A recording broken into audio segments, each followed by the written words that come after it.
Hi everybody, and welcome to an extra lecture segment of 6838.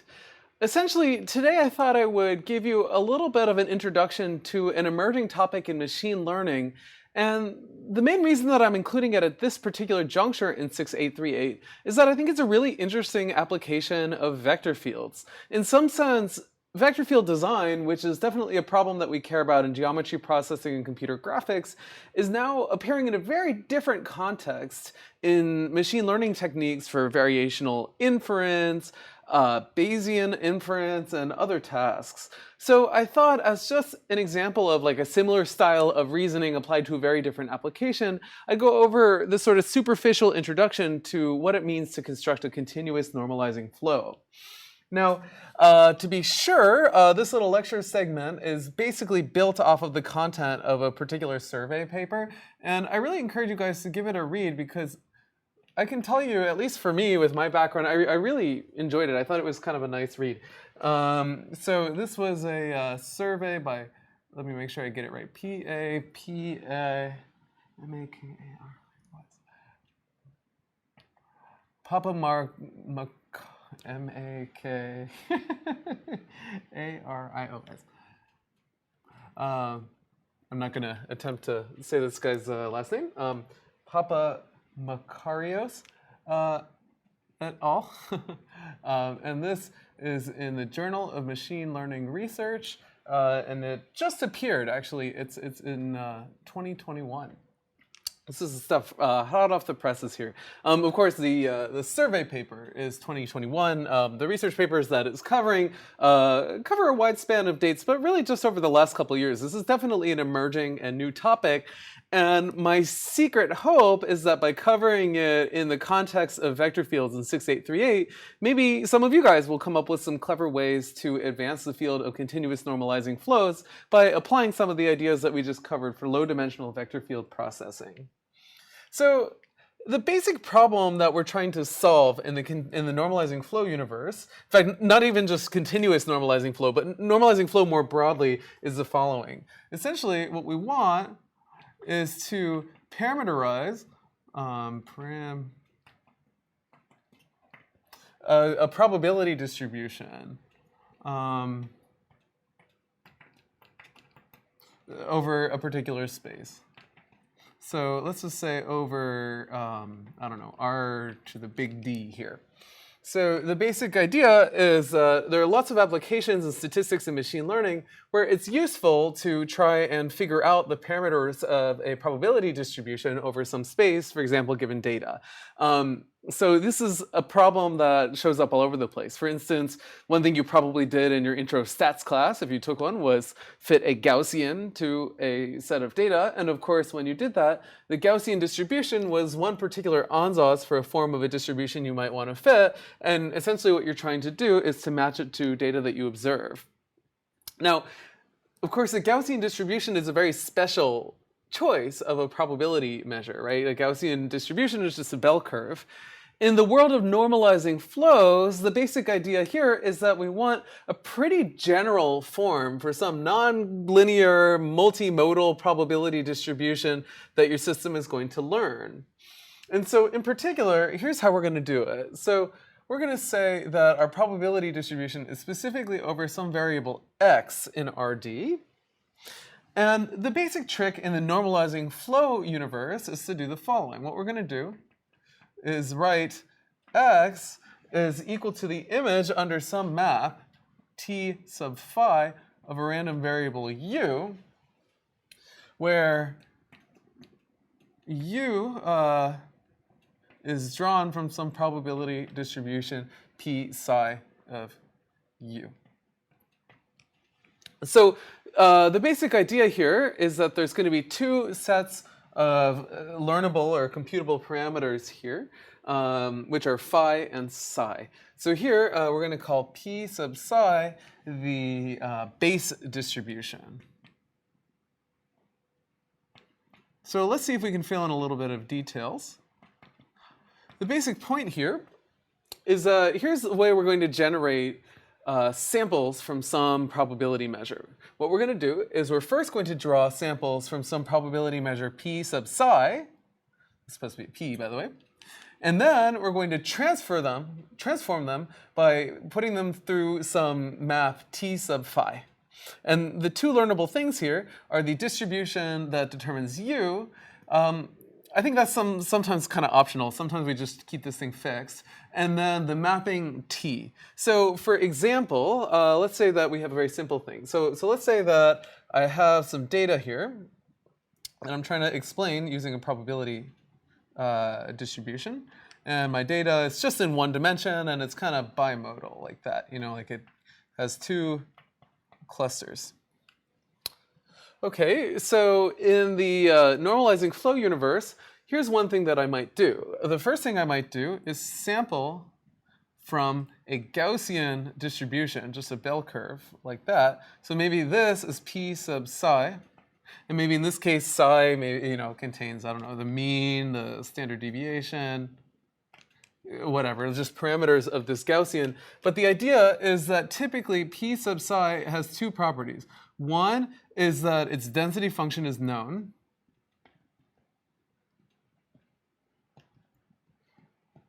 And the other one, which is optional actually, it depends on the particular application.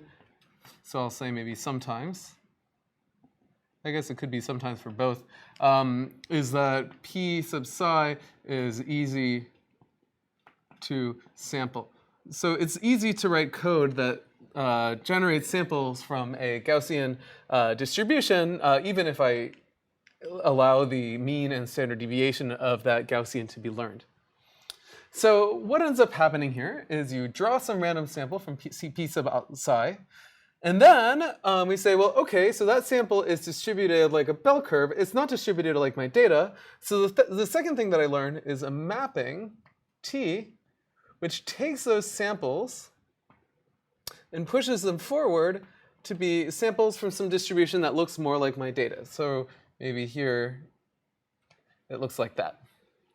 And so that's going to be the basic point here, is that there's sort of two different learnable things. One are the parameters of the distribution you can sample from, and then the second is the parameters of the map. So for instance, this map probably takes the data, kind of cuts it in half, pushes some to the left and some to the right.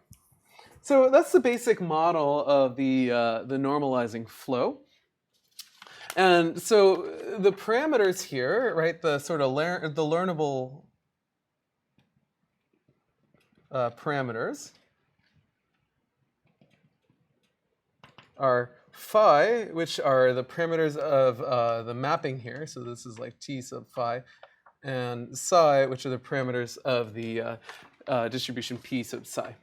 Oftentimes I think the psi parameters are somehow a little less important, because at the end of the day, you can have really complicated things for this mapping t. For instance, it's very typical for this thing to be like a neural network, which in this case is basically just a really complicated nonlinear function that, for instance, can take this unimodal distribution and like split it in half and so on. And so that's the thing that you're trying to learn. So in the normalizing flow universe, essentially, we're going to try and put a few assumptions on our form for t when we construct it. In particular, there's sort of two useful properties for t that oftentimes are basically enforced by design. Like when we talk about continuous normalizing flow, what we're going to do is essentially come up with a form for t that makes our calculations kind of easy, which is useful for a lot of different reasons. But more generally, essentially, one thing that we're going to do is ask that t sub phi is an invertible function, and that t and t inverse are differentiable. So if we have if we have these two properties together, then t is a diffeomorphism. So why is that going to be important? Well, what it means is that essentially, for one, I can differentiate the map from the source distribution to the target, which is going to be useful for machine learning kind of training algorithms like stochastic gradient descent. And then the other thing that's useful here is that there's kind of a bijection between samples in our target space and samples in our source space. So like there's some bijection between x's and t's, right? So the x's here are x's and u's. which is going to make our calculations a lot easier for probability purposes. And so usually in the normalizing flow universe, what you do is you choose a form, a learnable form, but a form nonetheless, of t sub phi that has these two properties. For example, a simple one would be to make t sub phi, I don't know, linear, and then phi is maybe the parameters of that linear map, which is typically invertible, certainly differentiable. Or you can make t sub phi more complicated, but if you read through this survey, you'll see lots of really clever choices for parameterized functions t sub phi that maintain these two properties here. So you sort of like build it into the structure of your neural network. So why might you want to do that? Well, in this case, we can do one very important thing. So what we can do is we can actually write the density of the x variable in terms of t and the density of p. And that's going to be the really important thing. So what we can do is write the likelihood of observing a particular x in closed form. And this is basically just another example of integral change of variables. Essentially, what it's going to end up looking like, let's see, it's going to be the p psi of u times the determinant inverse here. So it's determinant j t phi of u inverse. So here we're thinking of u as the pre-image of x, which is perfectly fine because our map is a bijection.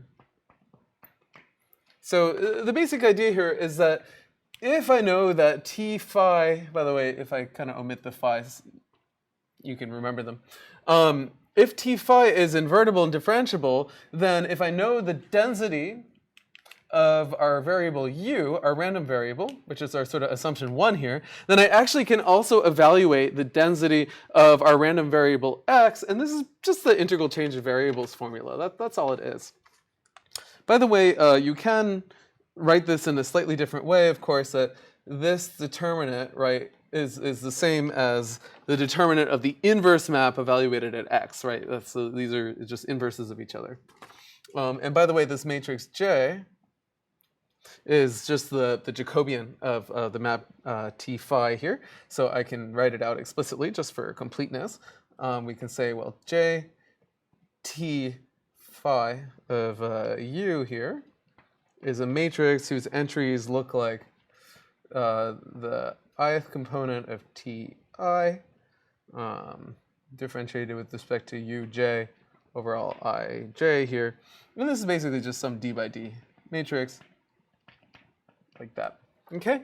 So to summarize where we're at so far, essentially a normalizing flow, not necessarily a continuous normalizing flow, we'll add that term in a second here, is a parametrization of a probability distribution. At the end of the day, what I'm after is a distribution over a random variable x, and I sort of have two different parameters to work with. The first one is psi, which determines a random variable u, and then I obtain x as a map of u deterministically through a function t sub phi. Right? So this is the schematic you should have in mind. I first draw u, like from this Gaussian, and then I map it under t to an even more complicated thing. So t here is typically some very complicated non-convex function. P psi is usually something pretty simple, like a Gaussian probability distribution. And in general, we can learn two sets of parameters, phi and psi. And we choose the architecture for t phi really carefully so that t phi is invertible, allowing us to have this really nice likelihood formula. I was going to draw a box and then I got bored. And we're going to see that this likelihood formula is going to be super useful in our math. So let me clear out a little bit, and then I'll give you an example of why this is such a powerful formalism. All right, so to get an intuition for why this normalizing flow setup, which is constructed pretty carefully, right? Like these two ingredients, right? This random distribution and the map. To get an idea for why this setup is so powerful, I thought I'd do a quick example. In particular, the example that we can do is maximum likelihood estimation So one thing that you might remember from your stats class is that this is equivalent to optimizing a particular value, which I'll call forward KL divergence, which we're going to write down in just a moment here. So in maximum likelihood estimation, basically what you're trying to do, you observe a data set, right? Like you observe a bunch of points, and now you're trying to find the parameters of a probability distribution, in our case, the normalizing flow, that kind of explains your data. So to fill in the notation a little bit, suppose that we have a bunch of data points, which we can write as x1 to x big N, so there's n data points altogether, and I'm going to say that these are sampled from some unknown probability distribution P star. This is a pretty typical assumption in machine learning that there's some distribution out there, which maybe we call a data generating distribution, where we don't have access to it, but it's essentially the object we're trying to analyze. And so what we're going to do is try and find the parameters of a normalizing flow that best explain the data that we have. In particular, we do that by maximizing the likelihood of observing x1 through xn, assuming that they're sort of IID samples that are drawn from our normalizing flow, which turns out to be the same as minimizing KL divergence. So what we're going to end up with at the end of the day is a loss function, L of theta. So here, theta contains phi and psi, right? The two sets of parameters of our normalizing flow. And we are going to write that as a KL divergence of P star, which is this unknown data generating distribution, given P theta of x. So here, P theta of x is our notation for the distribution over x that we get from our normalizing flow. Remember, that means you randomly draw u from P psi, and then you push it forward through that map T. So if you remember, what is the KL divergence between two continuous measures? Well, KL looks like the integral of P log P over Q here. So in this case, the parameters, like the unknowns, are all in theta. So the P log P part doesn't matter, that entropy term. So we get that this is equal to a constant minus the expectation over x drawn from P star of x of the log of our probability density. That's supposed to be a bracket, in case you're wondering. I'm kind of struggling with this pen today. So this is the log of P theta of x. Okay, and now we're starting to see that we've got some hope of being able to solve our problem here. This bracket is stressing me out.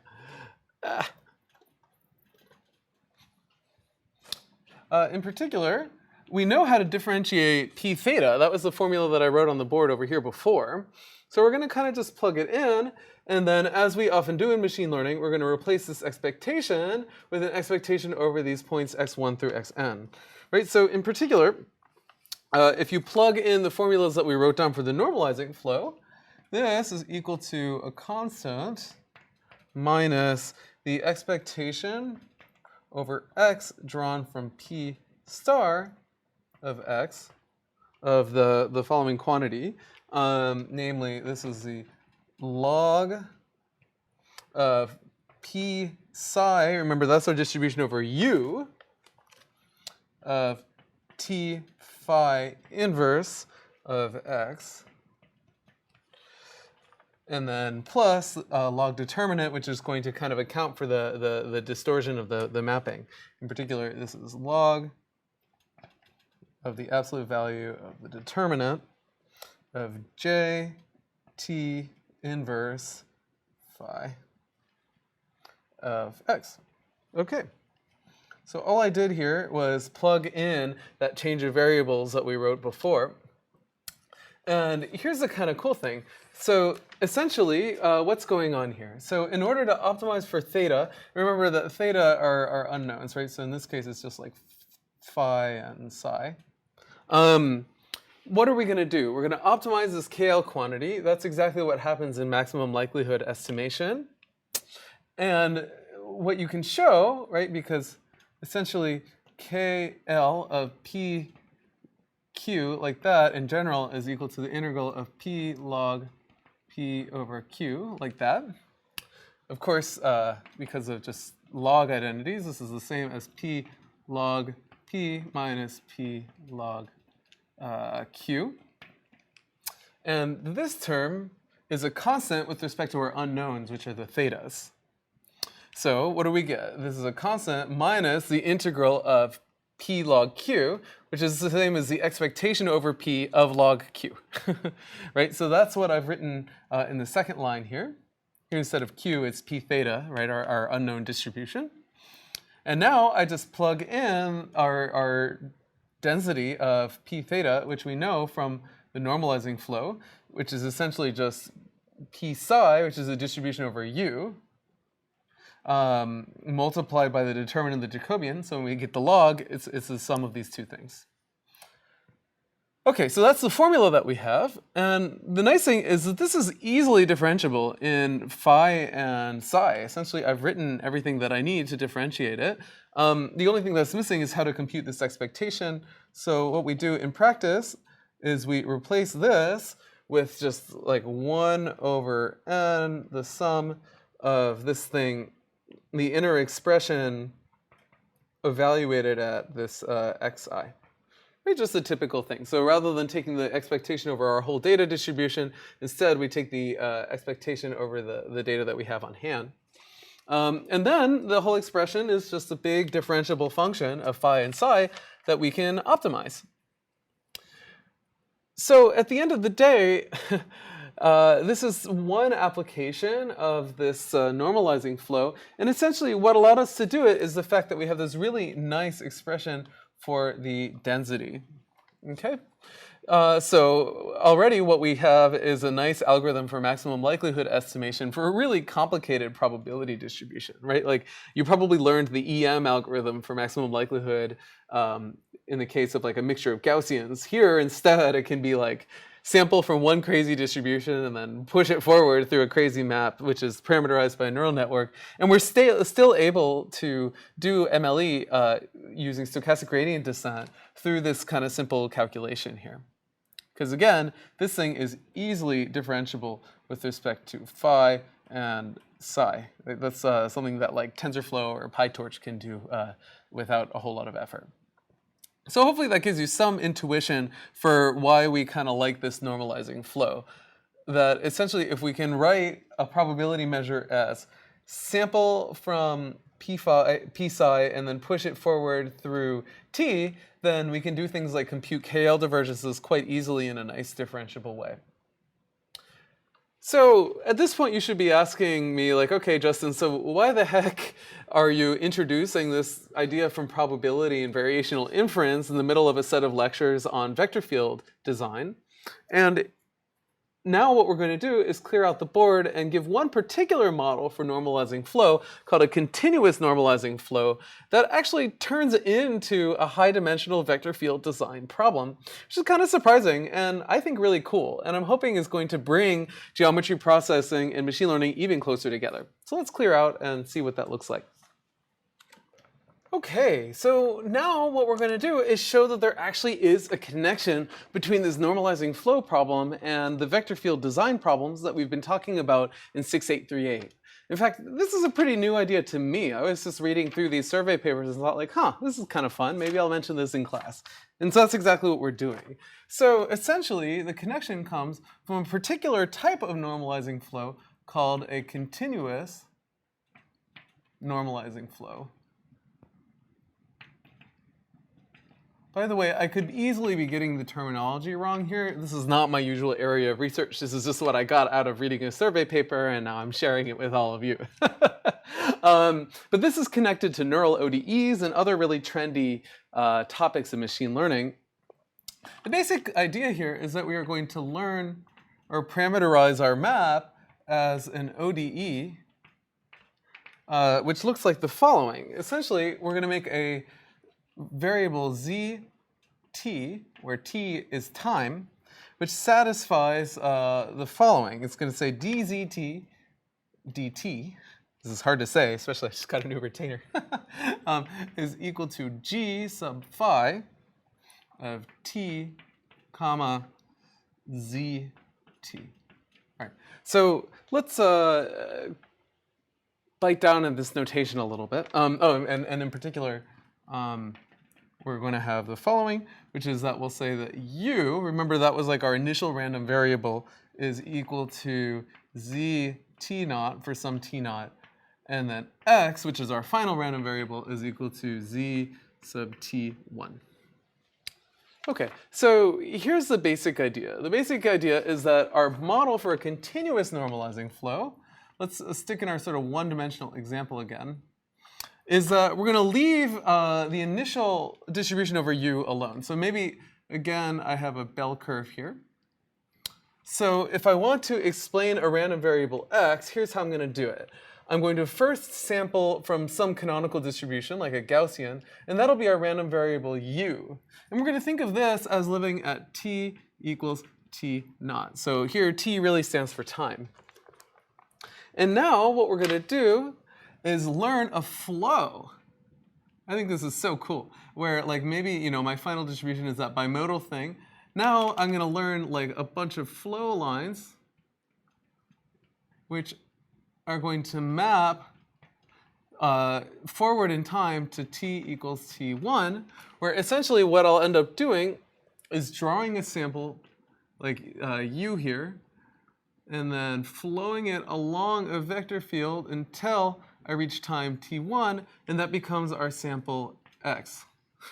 Okay, so here the vector field is hiding in this function g sub phi. The idea is that g sub phi takes a time t and the current z sub t and tells us where it wants to move. So in other words, it says like maybe this is time 1/2, and here's my particle. Then the vector field is giving me a little arrow saying where that particle is going to move in my normalizing flow.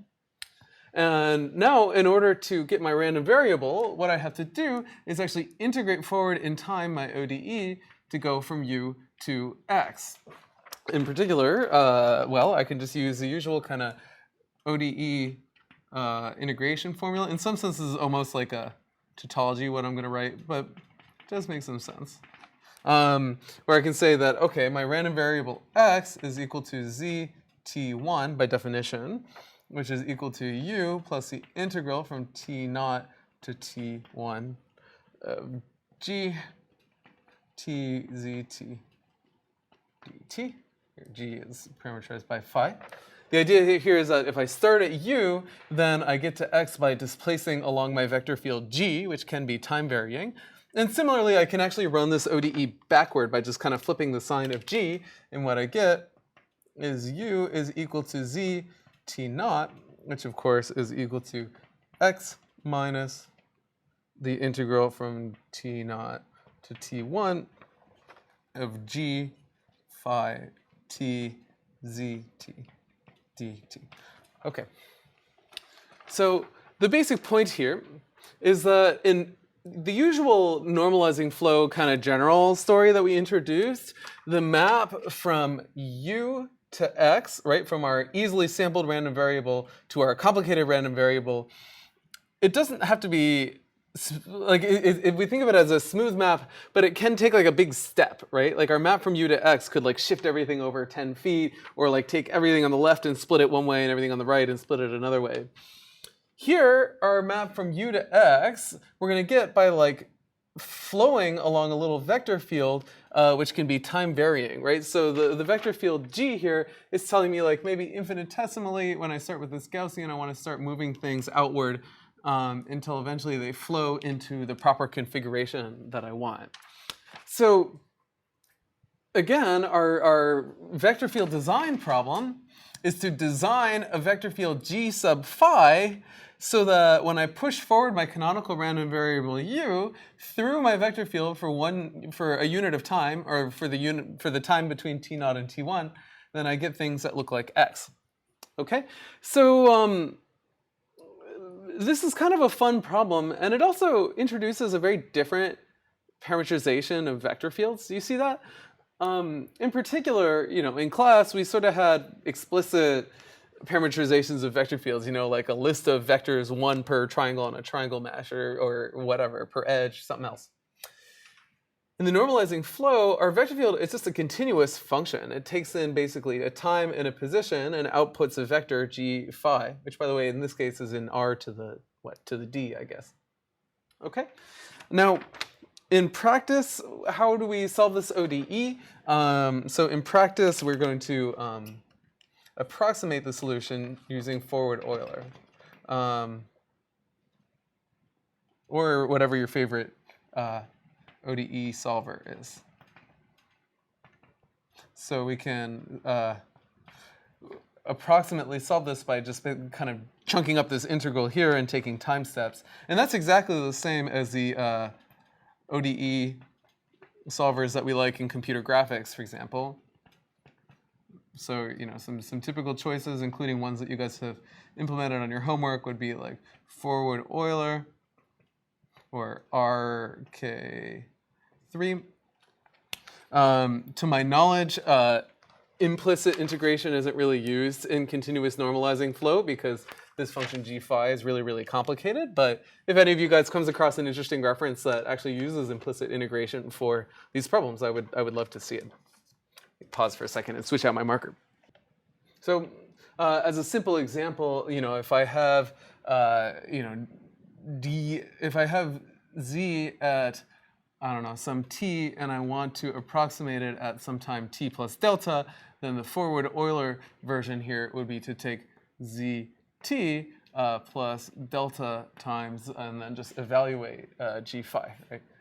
G phi at t comma z t, right? So if I wanted to start from, I guess, u and end up at x, one thing I could do would be to take little steps delta like this, chain them all together, and then if I take enough delta steps, eventually I'll end up at t equals t1, and that'll be my sample x.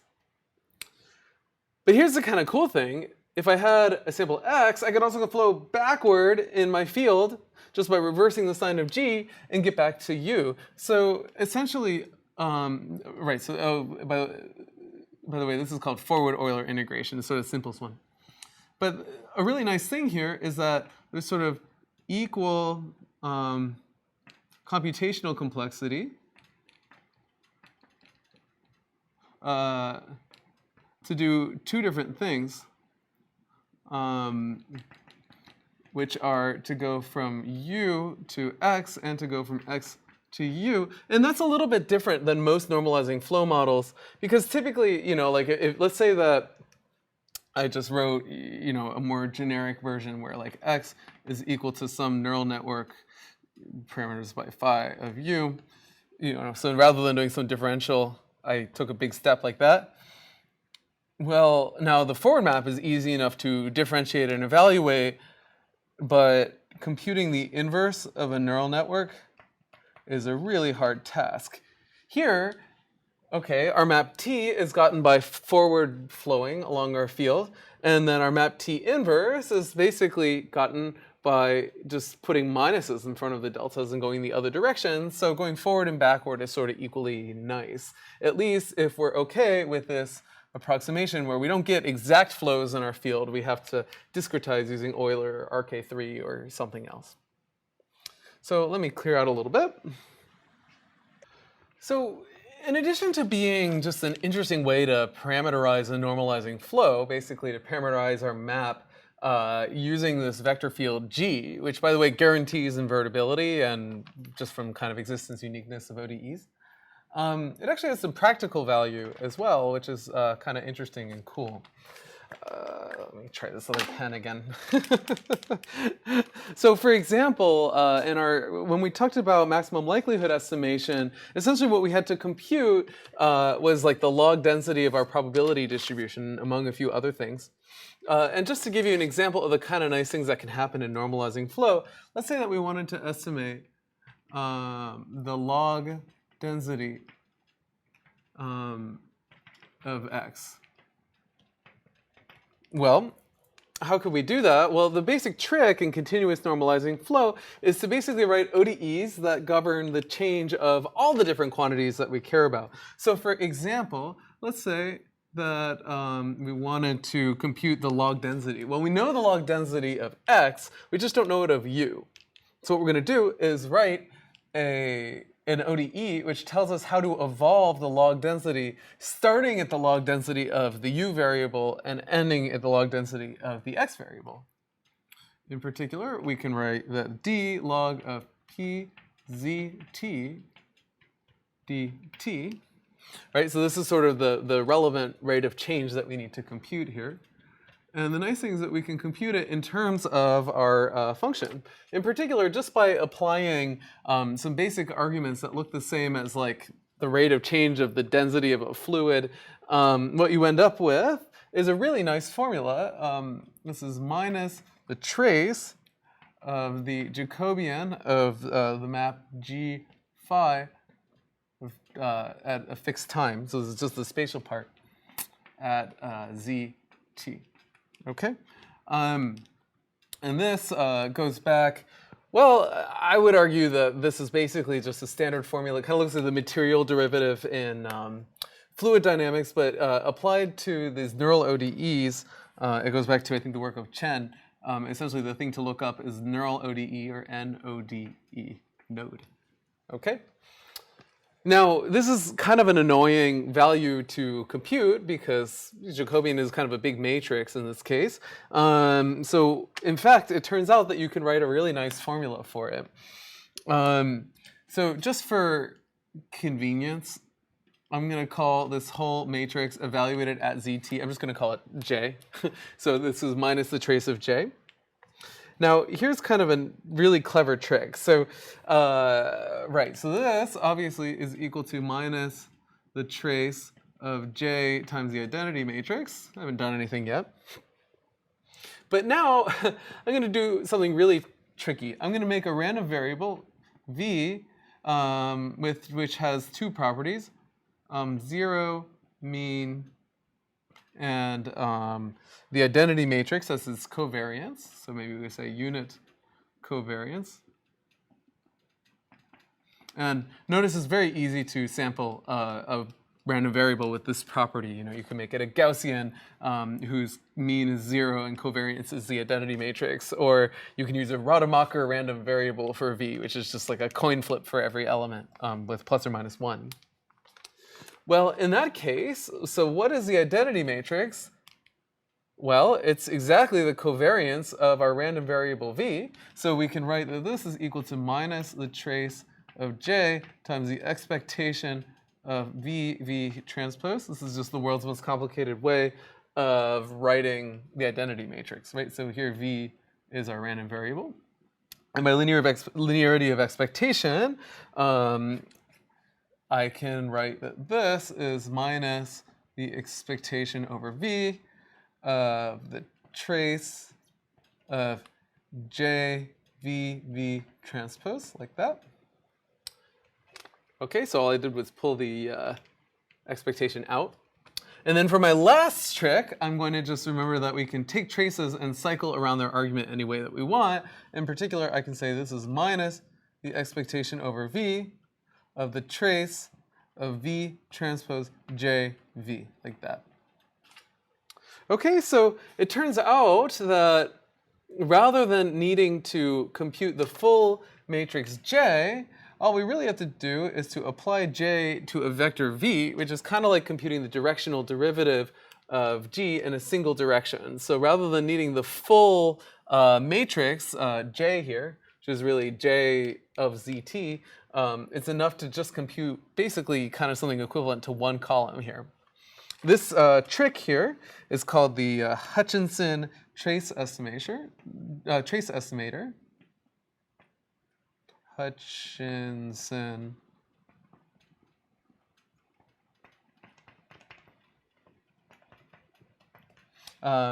goes back to Hutchinson, I believe, in like around 1990.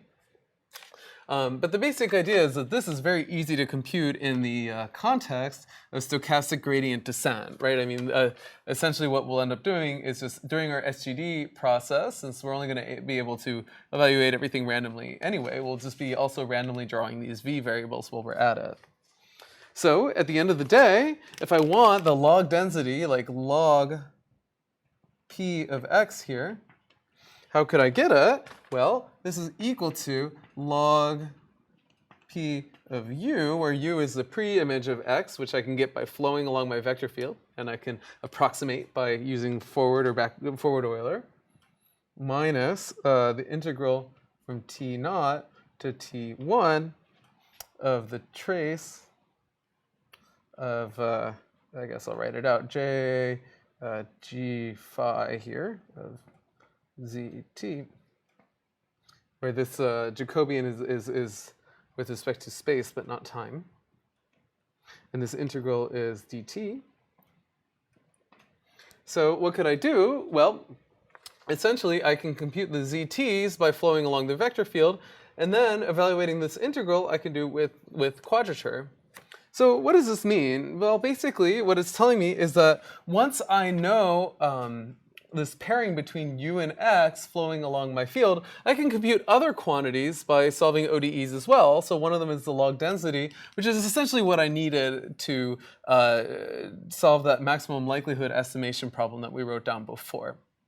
So at the end of the day, this continuous normalizing flow setup, the idea that we can link u and x by flowing along an unknown vector field g that we're going to learn by parametrizing this phi variable, is really powerful because essentially it allows us to compute all kinds of quantities associated to our probability measure without having to do a whole lot of extra work, and kind of fits in nicely with the setup here in stochastic gradient descent style optimization for machine learning.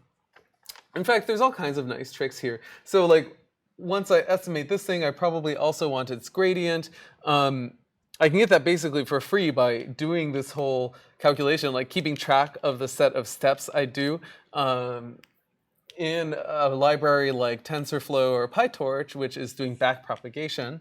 So now I'm just doing backpropagation through the steps of my ODE solver. And in fact, this has a different name, which has been around for a long time in the sort of sensitivity analysis of ODEs. This is backpropagation algorithm is known in that community as the adjoint sensitivity method.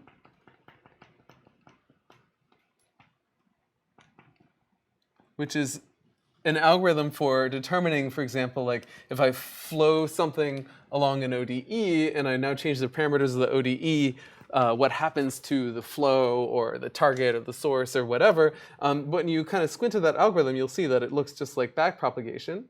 But in fact, there's some clever literature out there which says, well, maybe I should draw some inspiration from how people that are like mechanical engineers and in that community, which have all kinds of clever techniques for adjoint sensitivity method, and in the ODE solver case, I can borrow some of their tricks to make my continuous normalizing flow train faster. So for example, one thing you might do is use different time steps for the ODE that involves your log density than you use for moving the u's and the x's, which actually is perfectly valid and a reasonable way to train these things. And so in other words, I don't need to keep around my whole computational graph the way that I usually do, which is what I would need to do to basically remember all of the steps of, for example, forward Euler in order to differentiate. Instead, adjoint sensitivity and some other tricks can be used to do that more quickly. So in any event, I've done a lot of mumbling here, but the high-level point is that continuous normalizing flows really is a vector field design problem. The idea is that at the end of the day, I'm trying to parameterize a very complicated distribution over X, and the way that I do it is by having an easy-to-sample from distribution over U, plus an unknown vector field, G sub phi, which flows the U's into the x samples. So when I want to sample from x, what I do is I draw a u sample, and then I solve this ODE to obtain x. And the kind of cool thing is, beyond just being an interesting model which has the invertibility properties you want for normalizing flows, you can do things like evaluate the log density really easily by also solving ODEs that step forward in time. So anyway, this is just to give you a quick flavor for this kind of universe. And what I'm really hoping is that students in this class are equipped with the kind of language they need to now link this to some of the vector field design things that we've discussed in our previous lectures. So in particular, the question that I have for all of you to think about is whether we can use vector field design to help inform the techniques that we have for computing these g-phis as efficiently and accurately as possible. But in any event, with that, I'll call it for today, and next time we'll pick up, I think, with optimal transport. So I'll see you then.